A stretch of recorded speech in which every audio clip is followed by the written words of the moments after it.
Okay, you're good. Welcome back. So before we get into reports, are there any council inquiries this evening? Councillor Wagner? Yes, thanks so much. I guess this inquiry is just for Jim. I've kind of heard through the grapevine that there might be some damage happening in our public restrooms and whatnot. Do you have any, do you want town staff or whatever to do anything, with creating a post for awareness, maybe, to get it out there onto the social media for parents to have a chat with their children regarding, some of this vandalism. Obviously, we all know as a community that vandalism hurts us all, not just, potentially, as people will say, oh, it's no big deal, it's just a soap dispenser. But to replace those soap dispensers comes from your tax dollars, folks. So, we kind of need to remember that as a community. So just wondering if there's, if that indeed is true, that we are kind of seeing some increased vandalism, and, if there's anything that you would kind of recommend in order to get the word out to the community to sort of have a chat with the community's children and let them know this isn't okay. Through your worship, we have noticed some vandalism, more so this year than we have seen recently. We do have video surveillance at the parks, so we are able to pull images off there of who actually is doing the damage and turn that information over to the OPPs, and then they've gone back and visited the families just to follow up with them. I don't believe we put anything up on our website or anything like that, but we have been following up with the police, and yeah, that's about what we've been doing so far. Okay, thanks so much. Just on that point, Jim, have we noticed that it's gotten any better since school started? Through your worship, yes. We haven't noticed anything in recent weeks, so it's been probably a good couple of months now since we've seen any real activity. So it does seem to have slowed down, or they've gotten the message to the police. So. Or they're busy at school. Yep. Denise, did I see your hand there? Yeah, thanks, Mayor Mills. We had issues with excessive littering at a number of our parks and waste being left. We did do a mini campaign on Facebook, as well as put information on the town page in the Free Press. We can certainly do something similar with regards to this to make the community more aware of what we're experiencing. Thank you. Anybody else? No? Okay. So we'll jump into the report. So the first report is from our engineer, Steve Burnett, and our treasurer regarding the water tower. So, fairly big report, but Steve, are you going to take the lead on it? Yeah, I think I'll take the lead on the technical portion of the report, and then I will turn it over to Carrie for the financial portion, if that's okay with council. Sounds good. So I know it's a very large report, so I'll maybe just summarize the technical portion of it, and then, as I said, I will turn it over for the financial portion, and then we can maybe answer questions along the way. So I guess to provide some background to council, and as a reminder, there was a class environmental assessment which was started in July of 2012, which really started off this process of looking at the need for potential increased water storage to service the town. This EA continued through 2012, and the notice of completion was actually completed in February of 2013, and that MEA Schedule B Class EA assessment did recommend the construction of a new water storage facility. The urgency of this project became a lot more apparent in the last couple years, with I know town staff having to implement water use bylaws during the summer, and I guess where we've seen this most critical was last summer in August 2020, where Aqua operations actually had to move and get special permission from the MECP to run wells 7 and 8 together to actually make up the water levels, because we had seen water levels drop to the point where it was getting very close to the requirement for fire protection within the town. Just for council's knowledge, the environmental assessment process, which was completed for this process, and to be fair, is completed for most municipal projects, has a shelf life of 10 years. So that was one of the reasons why when the town staff started seeing some of the issues associated with water storage, and we were coming up on the expiry of that EA that was completed in 2012 and 2013. It moved the priority of the water storage facility forward. So as a reminder to council, design was instructed to move forward based on last year's budgeting, and commenced in late 2020 with the goal of basically completing design for mid 2021, which did occur.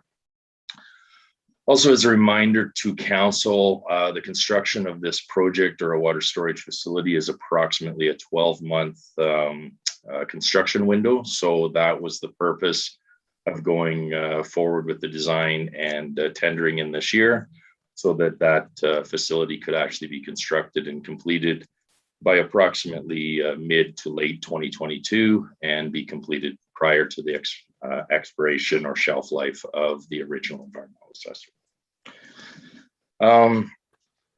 This facility was originally estimated at 3.5 million for the construction of the storage facility. And that is what's been carried forward in the budgets of recent. A request for proposal was issued and undertaken this summer as indicated, and that RFP went out for a new storage facility of 3,400 cubic meters, which is the same size as the existing water tower within the town of Shelburne, and was issued to Merckx and Bingo on June 18th, 2021. With a closing date of July 15th, 2021. Despite the fact that we had 23 contractors, suppliers, and subs show up at that tendering or RFP process, we did only receive one bid or one proposal.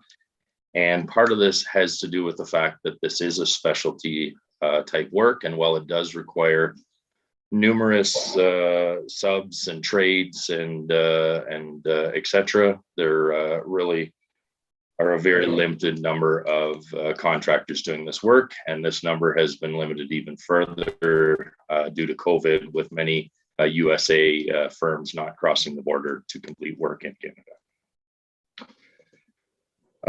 So the one bid received did come in substantially higher than the estimated budget at 6.754 million, which was significantly over the construction budget allocated for this project. There were a couple factors determined through the design process that may have somewhat caused a change to the budgeting, but these were fairly minor as compared to the COVID costing. But we did still want to highlight these and bring these to the attention of council as we move forward. So one of the factors that affected this is that the current project proposed in Shelburne does have enhancements to the site works and water main connections, which would not normally be part of a water storage project, and were not originally anticipated in the 3.5 million estimate. One of those items is that in order to provide sufficient pressures for the water storage facility, there was the need to actually run a water main from the storage facility proposed to be on Lexington Way, both out to Lexington Way, as well as connecting to the existing distribution system within the town of Shelburne back at Franklin and Simon Street. So that extension of water main was not originally anticipated when budgets were completed in the previous year. The other piece that did affect pricing to some degree was that it was determined to move the water storage facility to the back of the property because the water main did have to connect at both sides. This did not overall affect what would happen because the tower could be anywhere on that water main. But under normal budgeting procedures, a water main would have been generally placed close to the road and a short section of water main. So that also did play into some of the site works costing, both for driveway and other things on the site. That said, I think that was a wise decision by Public Works staff. It actually opens up the facility. I know there's cold storage proposed in the future, and it really does maximize the lot and the property use. So again, a positive reason for doing it, but it did potentially have some effect on cost. The last item that was probably enhanced and was not necessarily anticipated at the time that the 3.5 million budget was set was chemical chlorination has been added due to where the storage facility will be located in the distribution system to ensure that there is always sufficient chlorination and disinfection of the system. A standby generator has been added for the site because of some of those mechanical components and recirc within the system. And a truck fill station was also added due to the number of requests that the town does get to fill off of hydrants and other locations, which potentially can actually be a hindrance to the distribution system. So this was a good value to be placed there. The total cost of those enhancements in the bid received came to 900,000. So ultimately, if we were to add that to the original estimate of 3.5, there could be the argument that essentially this should have come in the 4.3 to 4.4 million range due to those enhancements added to the project. However, as I did stipulate, the most significant effect has actually been COVID pricing. And I'll be honest with council that we have seen this across several portions of our construction industry. The main factor for this particular project has been the price of steel, basically going up 300% in the last year. A significant portion of this facility does count on that and has significantly caused issues. However, we've seen electrical and mechanical pricing that has almost had a 9 to 10% increase as well. So there's several factors that are playing into this. And just as council's probably already aware, if anyone has tried to build a deck or do any work in their backyard, wood went through a very similar spike of close to 400% over the last year. Wood has somewhat started to come back into, I wouldn't necessarily call it reasonable yet. I think it's down to about double what it was when the spike started, but we have not seen that recovery or that adjustment yet on these other portions of the supply chain. And so that has been the main factor blamed for the increased pricing. So due to the significant overage associated with this project, we recommended moving to negotiations with the low tender bid or with the proposal that was received. These negotiations took some time and did involve senior staff from the town as well as Aqua to ensure that really there was no compromise to the design of the system that was proposed. And on August 30th of this year, the low tender bidder did provide a revised estimate where they reduced the cost to 5.983 million, basically an approximate savings of over 700,000. And just so that council is aware that revision did not compromise the design or any of the safety features associated with the facility. That was actually a pure negotiation based on items that could be adjusted or provided by the bidder. So we do realize that this is still approximately 2.5 million over the original budget and approximately 1.6 million over an adjusted budget if we were to take into consideration the additional enhancements for site works and the additional water main as noted. However, it is a approximately $700,000 savings compared to what the numbers would have been based on the original bid. Not that somebody else's woes will really help council, but we do want council to understand that this is not something that is an anomaly or that is the only project that is experiencing this. Our research did show that Township of Mapleton also closed a tender for a water storage facility in June of 2020, which actually is about 30% smaller than the facility proposed for the town. And that project cost came in at 6.5 million and had an anticipated project budget of 4 million for that project. So it also was approximately 2.5 million over, and the same inflated steel and COVID costing was the recommendation on that project and from that consultant and their experts. So setting the costing shock aside, we did review the bid received from Landmark Structures for mathematical errors and found no errors in either the original bid or the revised negotiated bid. The contractor also provided the required bid bond and agreements to bond that were stipulated in the RFP process. And our firm has worked with Landmark on several projects before. They were actually also the contractor that was retained to complete the rehabilitation work on the existing water storage facility within the town of Shelburne. So based on that review and based on the priority of this project from an engineering perspective, and if the financial piece, which Carrie will explain next, is supportable, we would recommend the award of the project to Landmark Structures Company for the 4.983 million as identified in the revised and negotiated bidding price. Just before I do turn it over to the Director of Financial Services for the more complicated portion of the discussion, we did summarize the costing as to what we're looking at for numbers. It does include the negotiated pricing for the base construction. We have allocated for a 10% contingency, which has been standard for the town, even though we would obviously strive to try and minimize those contingency or construction contingency costs.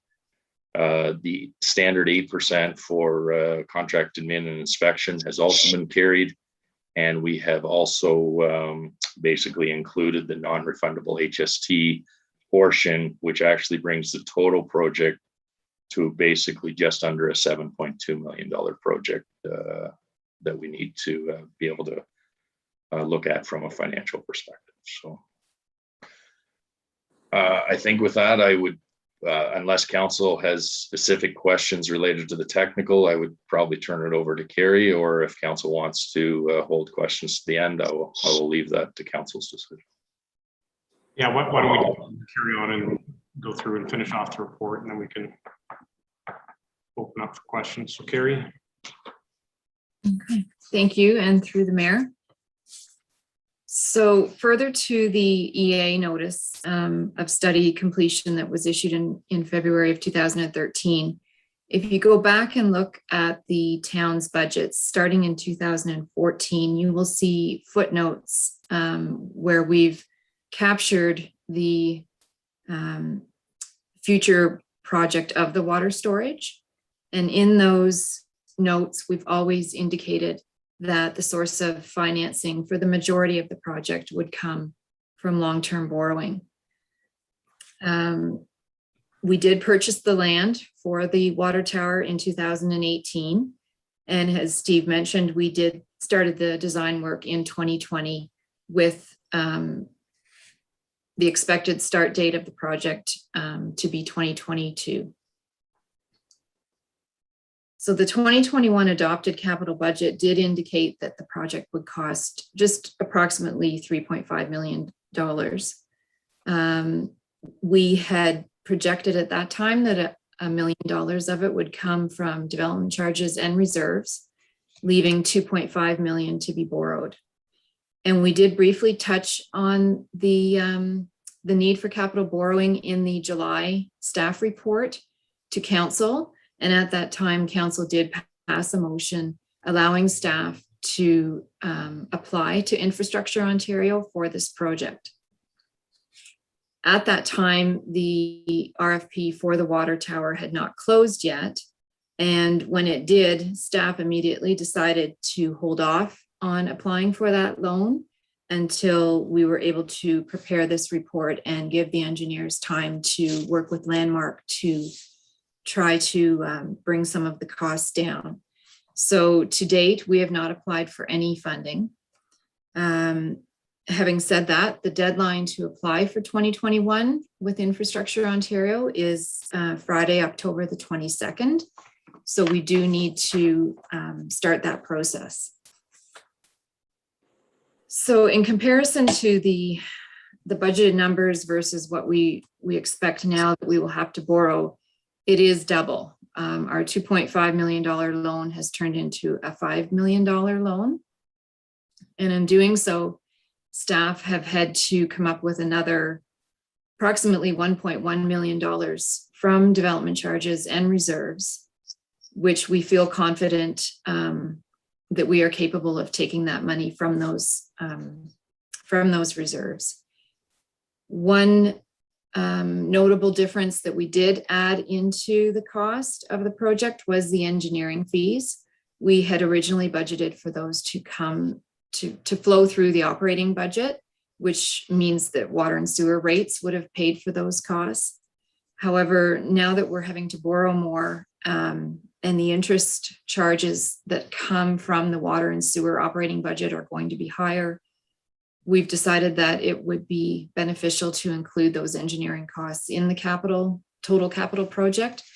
The numbers that Steve has outlined on page 5 of the report. So the total interest paid on a 20-year loan for $5 million is approximately $1.4 million. And Infrastructure Ontario does offer monthly loan payments now as opposed to once or twice a year. So there is minimal savings there in allowing us to do that. The reserve estimates, we had anticipated that we would end 2021 at approximately 1.7 million, which is what we presented at budget time last fall. When we closed off the year 2020, we had a larger surplus than we had expected. So that surplus actually ended being at 1.9 million, which is allowing us to take the additional money out of the reserves that we need to. And still leave us with approximately 1.4 million in the water reserve at the end of 2021.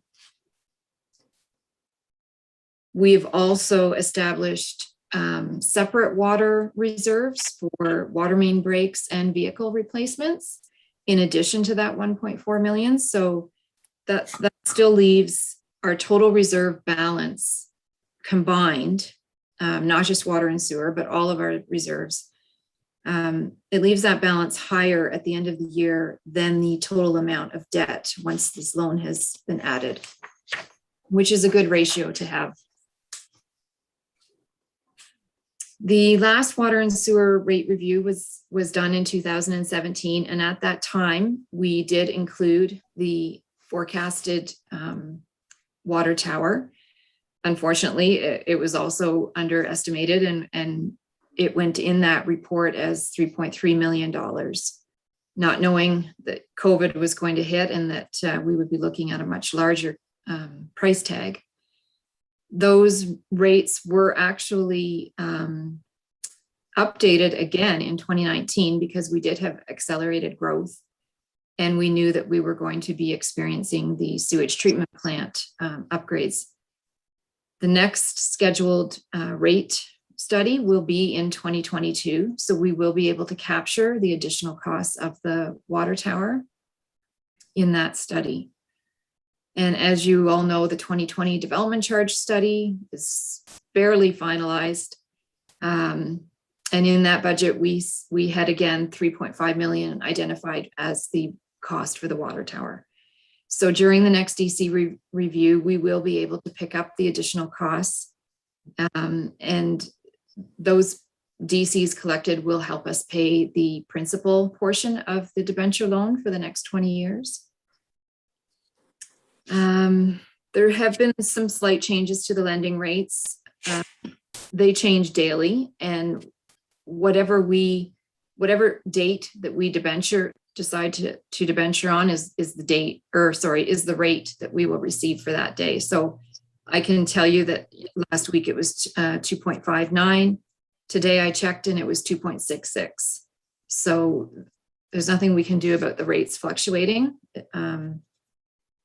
They will continue to probably go up. So the sooner we debenture is probably the better. We've also included the debt management policy, which this council has been made aware of and has seen before. And it's attached as Appendix 2.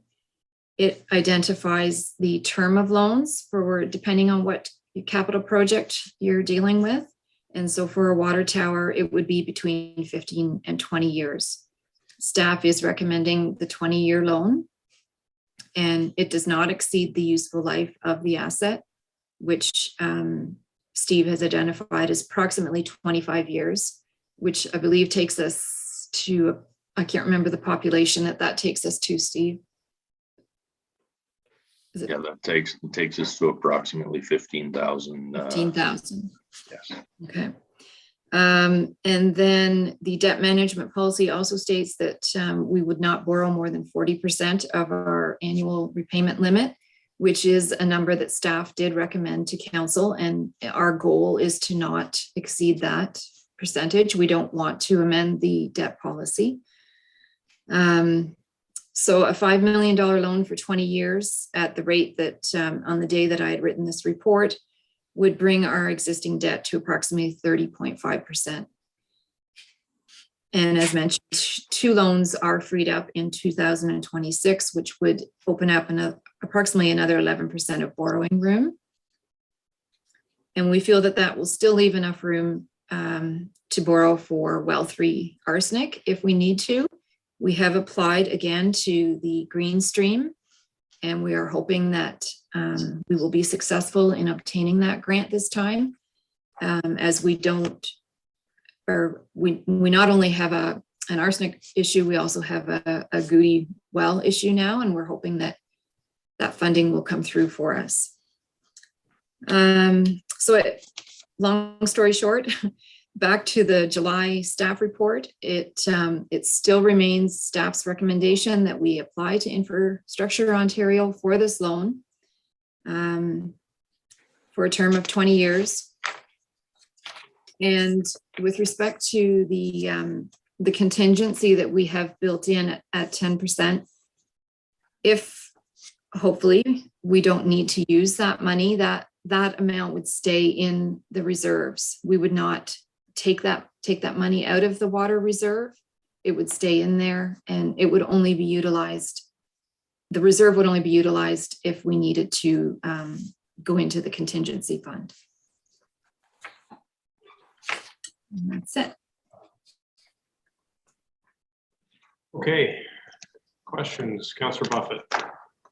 Yeah, I just wondered, do we have any opportunity to have any grant monies that we can apply for federally or provincially for that water tower?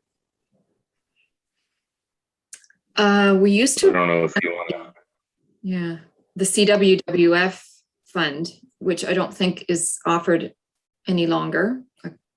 The problem being we don't have the time to wait now to apply for a grant and wait for to find out if we would be accepted for funding between the timelines of when this construction has to start or be finished because of the EA deadline. And because of the deadline for applying to Infrastructure Ontario for the funds. And just to add to that, the current program that's available under the Green Stream was very specific this year that new infrastructure was not qualified and water storage facilities did not qualify. So in previous years, it did allow for both retrofit or upgrade projects similar to the Well 3 project that Carrie had referred to, and also allowed for water, wastewater, even stormwater management, where this year's second round of Green Stream limited to only retrofit or upgrade projects of the existing infrastructure. So as a greenfield construction, even though it's drastically needed, it would not have qualified under the current application that we put forward for the Well 3 project. So, and we're not aware of any other funding programs out there at this time that would support that. As Carrie said, the funding that was available for the previous towers rehabilitation has now been somewhat swallowed up by this most recent ISEP funding or Green Stream funding.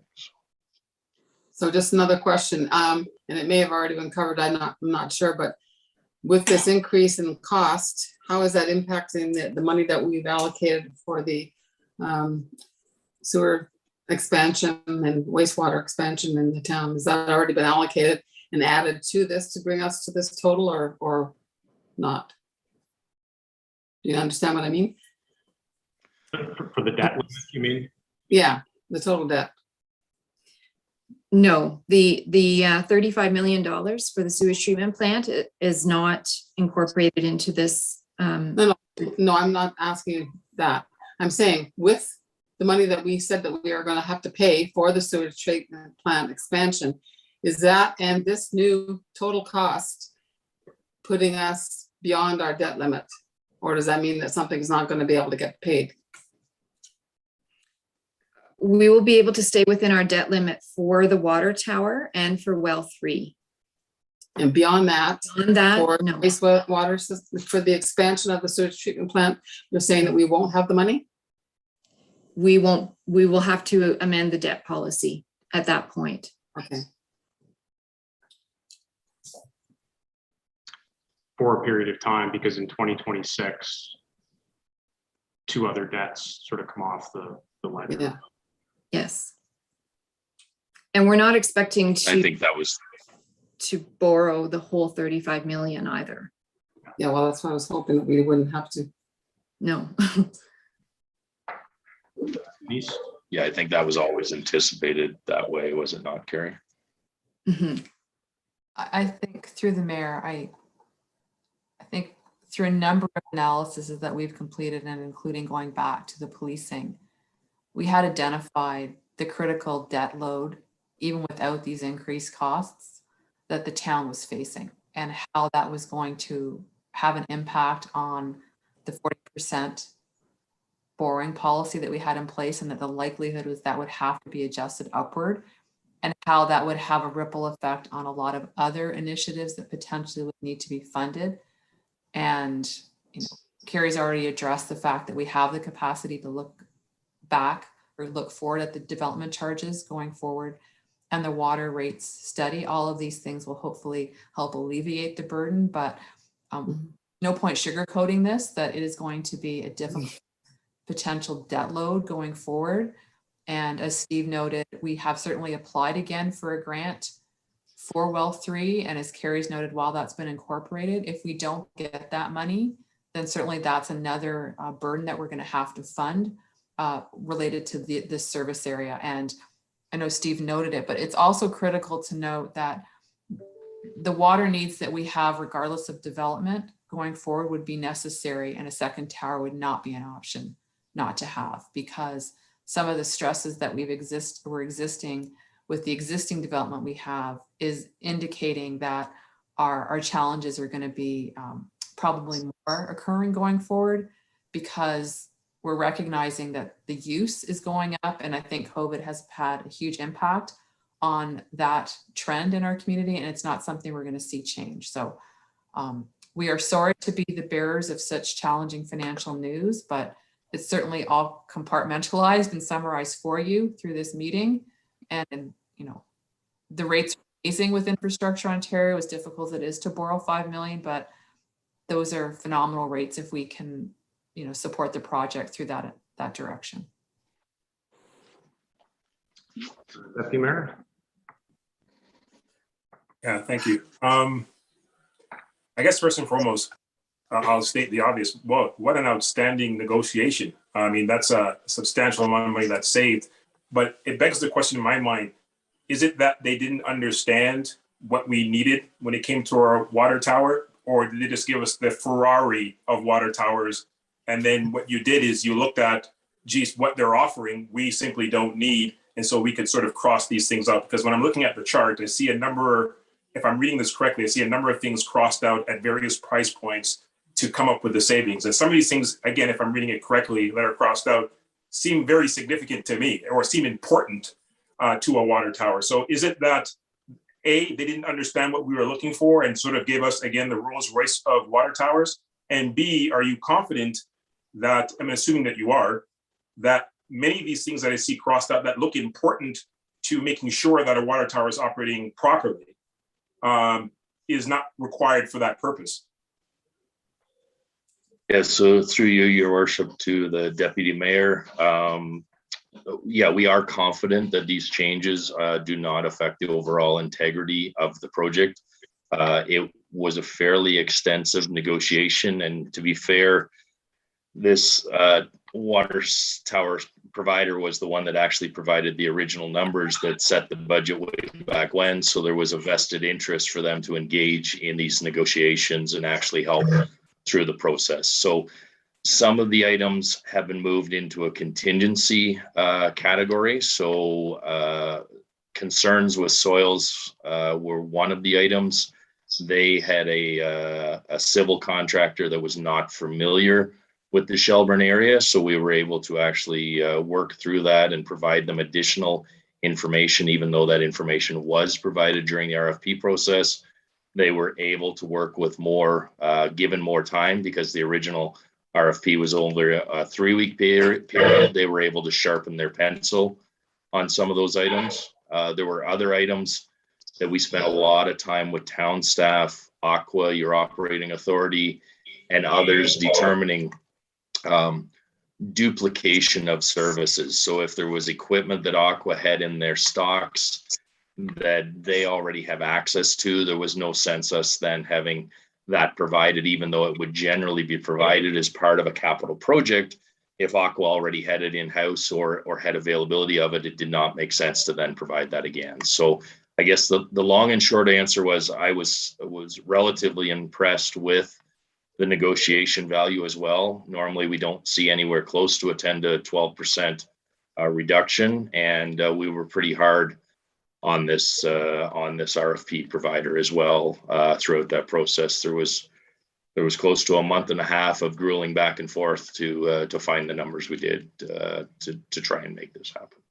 Yeah, I see that. And the reason why I asked the question is because, of course, it's great to be able to point out that we saved money, and who doesn't want to save money, especially when we're talking about these numbers. And I appreciate the comment that the things that are being scratched off is not going to affect the integrity of the project. But I guess in my mind, if we had these things, would it extend the life of this particular project? Where if by not having it, let's say if we had this, it would extend the life of the project another 5 or 6 years because it would make it more efficient rather than not having it there. And so not having it there means that we're probably going to have to replace things maybe a lot quicker because we don't have it. And so the savings that we got at the very beginning is lost towards maybe the middle and the tail end. And so I just want to again make sure that, yes, it's a savings now, but this is not going to affect the longevity and the actual use of this in the longer term. Yeah, and I guess again, through your worship to the deputy mayor, that was the focus that we stayed with between Aqua, town staff, and our negotiating team, was to not affect the integrity. And I can be open and honest that there were some items like corrosion protection that was offered as a savings to remove, and we refused those items just because we did not want to affect the integrity of the project as a whole. I'll use an example of an item that did have the town accommodating the contractor, but is a savings that's worthwhile. There's excess fill material when you excavate from a foundation and place a building. We've agreed to maintain that additional fill material on site that can be utilized either as part of future use for the public works staff or enhancing the berm that's around the property. So those were the type of savings that really in the long run did not affect the integrity of the water storage facility itself, but were items that we were willing to negotiate with the contractor, where otherwise they have to assume that that has to go off site, it has to be disposed of properly, might have disposal rates higher because they're not sure what's in it. So those were the type of items that we were looking through for this negotiation. Thank you. Okay.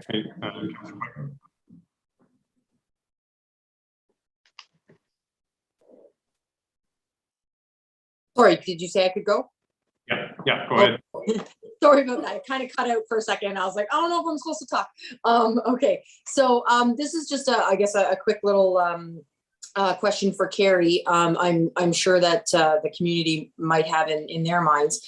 You know, when we get a loan, obviously, and we lock into a rate, does that rate follow us for the entire length of the loan? Or, for example, I mean, I know people say, oh, well, if it goes up and you're lucky, you stay at the 2.6%. But if it goes down, you're still stuck at the 2.6%. So obviously there's a good and bad in both of that when you lock into a rate. But just wondering if the rate, you do lock into the rate, and if you could reassess it if it did drop, substantially, where it would be beneficial for us to try to, grab that lower rate.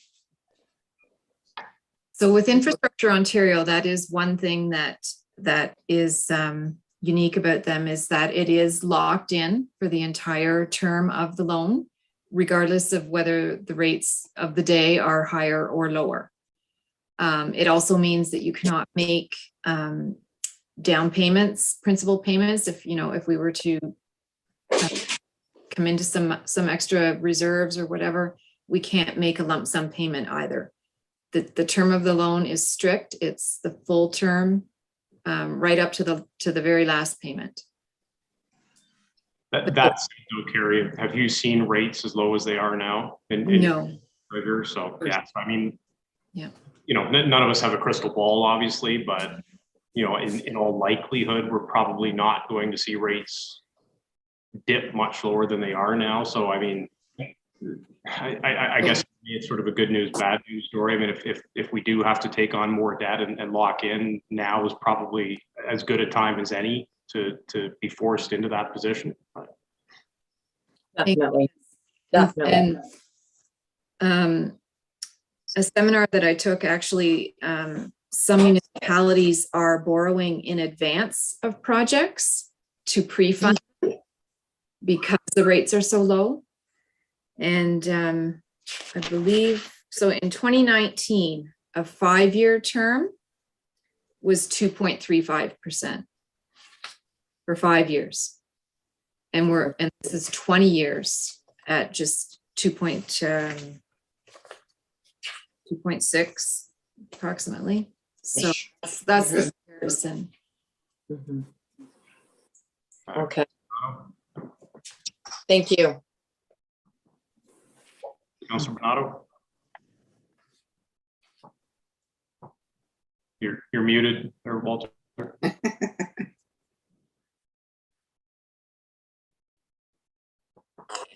Here we go. Good question for Steve. I know when we started out looking at the water tower in 2012 and 2013, we were talking of two different types of water towers. One was the one that we're looking at currently, and the other one was the ground tower, ground storage, sorry. Is the ground storage, and I know it's too late to go back that way, but was it cheaper in the long run than going with the current style of tower?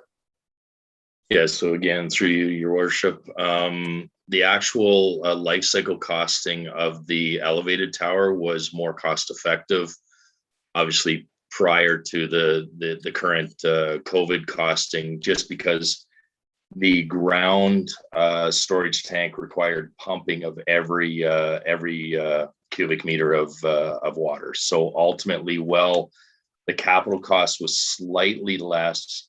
The life cycle cost was significantly higher for the other alternative, and that's why this solution was moved forward through the EA process. And if I can ask another question, knowing that we're looking at the expansion of the sewage treatment plant, knowing that costs of materials are going higher, are we looking at a more realistic price? Because I hate it. 23 years, I've never seen one damn cost that we think is coming in, come in at that cost. It always seems to be higher. Are we looking at a more realistic price for that? So that whoever's sitting on council at that time doesn't sit there and get this type of sticker shock. Yeah, so again, to answer that question, we have gone back through the numbers, I think, and represented numbers, which was probably the sticker shock to council on the sewage treatment plant. To be fair, we are wrapping up the EA this fall, so that will include another check of those numbers and where things are at.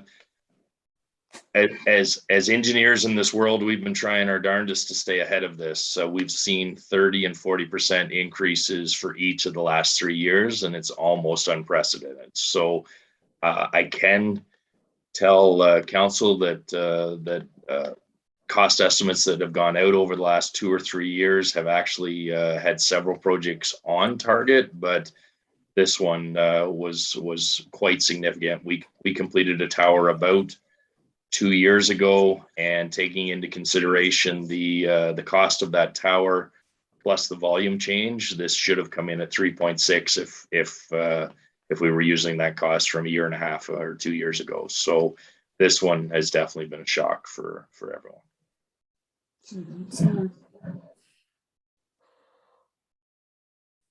Okay, anybody else?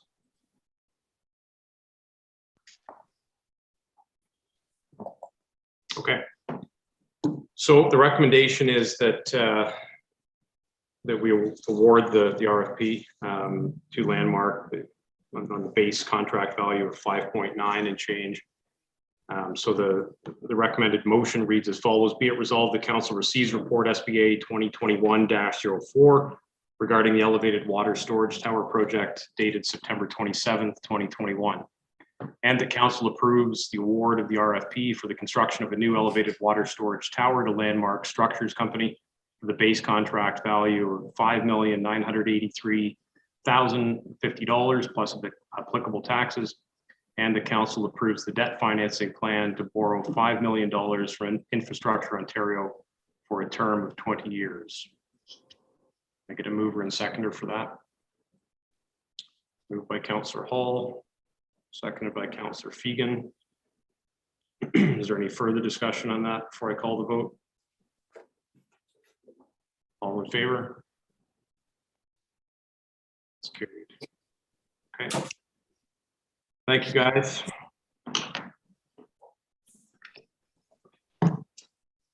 Thanks, Steve. Thank you. Have a good night, everyone. You too. Okay, next up is a report from the town planner regarding the site plan application for Stella Jones at 201 Wellington Street. Hi, Steve. Thanks for being patient. No problem.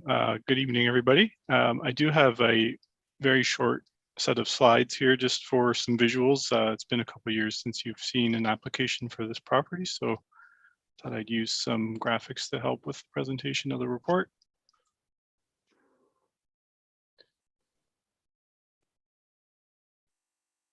Did that come up? Yeah. Okay, so this is planning report P 2021-39 for site plan application SPA 1903 for the property at 201 Wellington Street owned by Stella Jones. So again, you're familiar with the location. The one thing I wanted to highlight is that the property has since been expanded. since the last time you saw an application. There was a consent application, you may recall, where some land was acquired from the farm to the south, the Besley farm, and added to the property. That occurred last year and or earlier this year, sorry, and 600 Victoria Street as well has been merged in ownership. And the property, in fact, does not have any frontage on Wellington Street because Wellington is opposite the former rail corridor, but does have frontage out on Main Street and new frontage over on Victoria Street. So the land at the south end there is not subject to the current application. There is a separate application that we're processing now for a new distribution center proposed by Stella Jones, and it's their phase 3 work. So you'll see more on that in a few months' time.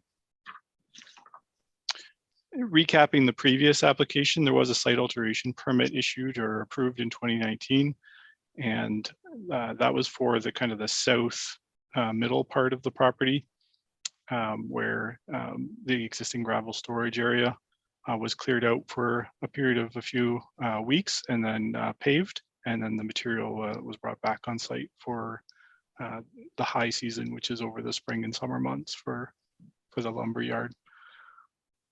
There is an existing truck access over on Main Street. And this is the scope of the proposed phase 2 work. So the existing truck access would remain on Main Street for now. That may come back with a different configuration in phase 3, but for now, the proposal is to, in phase 2, maintain that truck access and actually reroute it, realign that driveway around the stormwater pond. All of that was accounted for in the design of the adjoining residential subdivision, Highland Village, where there is in fact a fairly tall acoustic fence along the north boundary here. And then to the west of that truck access is another stormwater facility in Highland Village and a park block. The stormwater retention pond would have 2 functions. One would actually would obviously be to capture the drainage from the runoff of the paved storage areas and other building and usable areas of the site. And the other is to retain rainwater for use in the lumber processing at the plant. So there will be a small pump house constructed next to the stormwater pond. That was the subject of a minor variance application earlier this year. And that pump house will pump water over to the building so that the water can be used in the processing operations. There is a secondary access through an easement on 309 Main Street West, which is a town-owned property. Right now, that easement is just used for staff vehicles and visitors to the Stella Jones site. The trucking is all on the west access. For a short period of time, Stella Jones is looking for approval to temporarily use that east access for some of their trucking activities. We have the details of how many trucks per day and what hours of operation that would involve. We are just looking into the easement details over that strip of town-owned land to make sure that that would be permitted within the confines of that easement. The paved area that would be added in phase 2 involves the kind of the last strip of the west side of the property, and then between the west limit and the building. So additional storage area that's changing over from gravel to paving. This part in the north part of the property will remain gravel for now, but will be included in some of the future paving work as identified on the site plan. So this is the site plan, the overall site plan. There are much more detailed drawings included in the package with engineering details, drainage plan, grading, all of that information. Landscaping and fencing has also been included with this application. And so much of the fencing around the perimeter of the site will be replaced. There'll be some landscaping added at the front. The pond will be nicely landscaped in this location. As I mentioned, the driveway will have some realignment.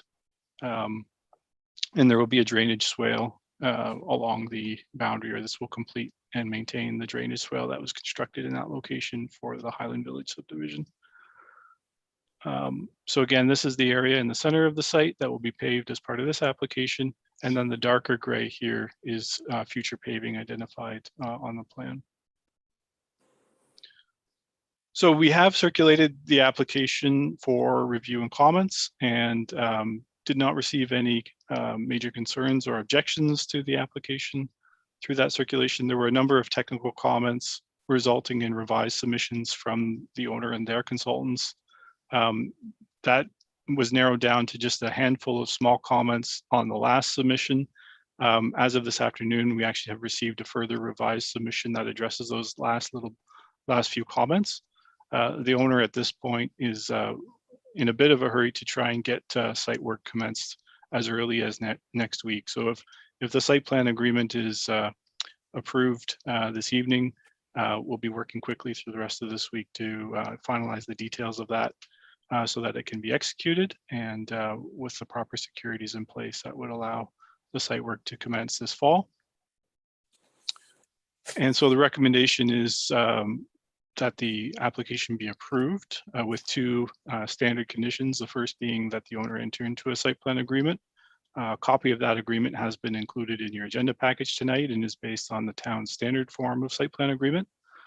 And that the owner submit those final site plan drawings, which, as I say, the engineering plans have been received this afternoon. In order to authorize the site plan agreement, a bylaw is included in your agenda package, and it's recommended that that be given all 3 readings to authorize the mayor and clerk to execute the agreement. So I'll stop sharing my screen there. And happy to take any questions of council. Okay, any questions for Steve? So Steve, I see that one of the inclusions in the application of the photometric plans, was there anything looked at noise? There was a noise study actually with the phase 1 application because they were raising their storage areas, and we were concerned that that could have new noise impacts as a result of a higher elevation, but they confirmed that noise impacts were adequately mitigated, both by the separation of those activities from existing homes, as well as the noise fencing included in the Highland Village development. So we recognize there have been some residents who have made some concerns or noted some concerns with noise activities.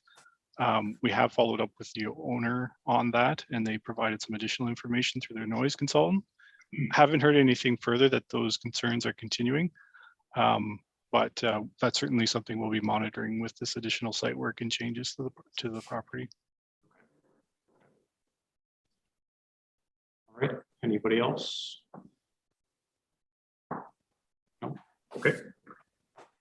So the recommended resolution is be it resolved, the council receives report P 2021-39 for information, and the site plan application SPA 19-03 be approved subject to the following conditions. Number 1, that the owner enter into a site plan agreement with the town of Shelburne. And number 2, that the owner shall submit final site plan drawings and information addressing agency and department circulation comments and engineering review comments to the satisfaction of the town engineer and the town planner. And that leave be given for the reading and enacting of bylaw number 58-2021, being a bylaw to enter into a site plan agreement with Stella Jones, Inc., substantially in the form attached to the bylaw for the proposed site works at 201 Wellington Street, Shelburne. Mover and seconder that, Councillor Bernardo, seconded by Councillor Buffett.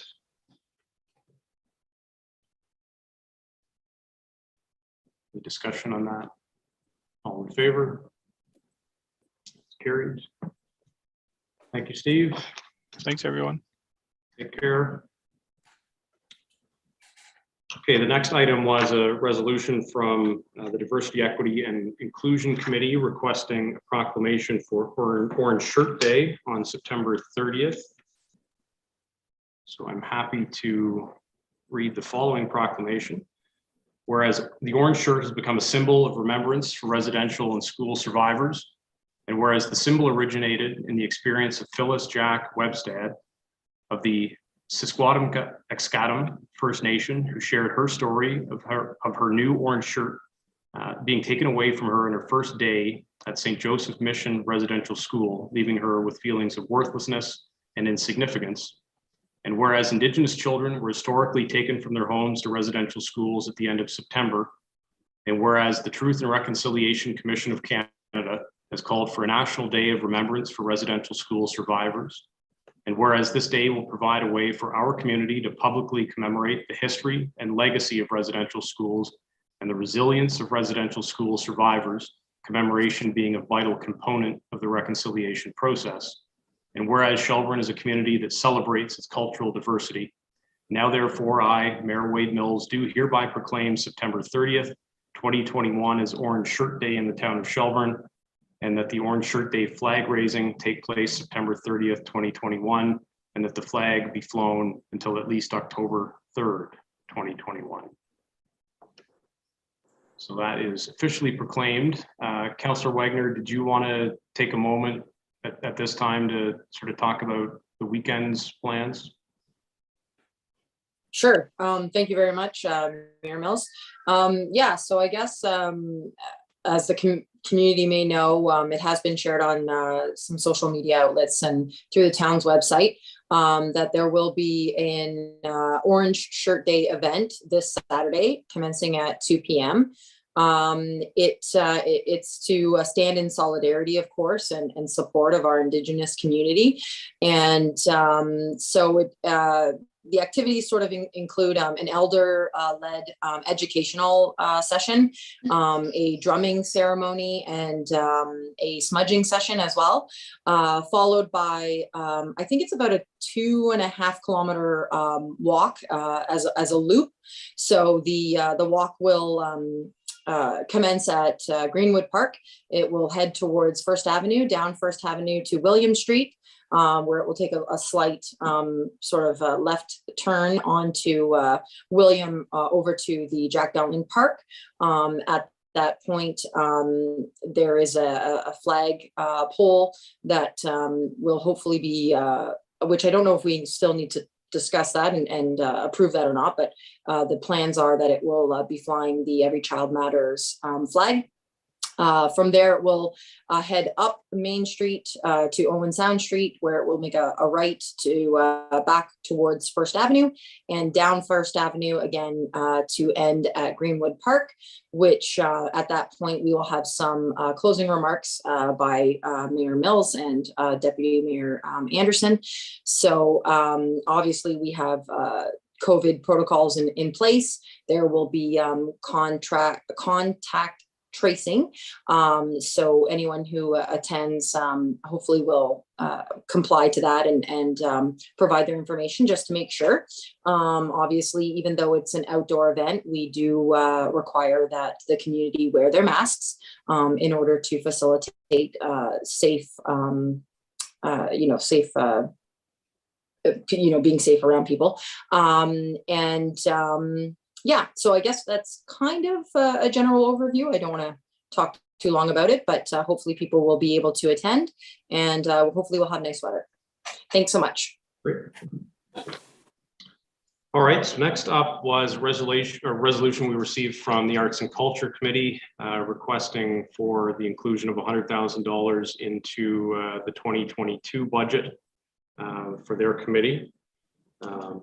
So the recommendation is that we defer this to budget deliberations. So the motion reads as follows: be it resolved, the council receives the resolution from the Arts and Culture Committee for information and requests the Director of Financial Services Treasurer to list the request for consideration during the 2022 budget discussions.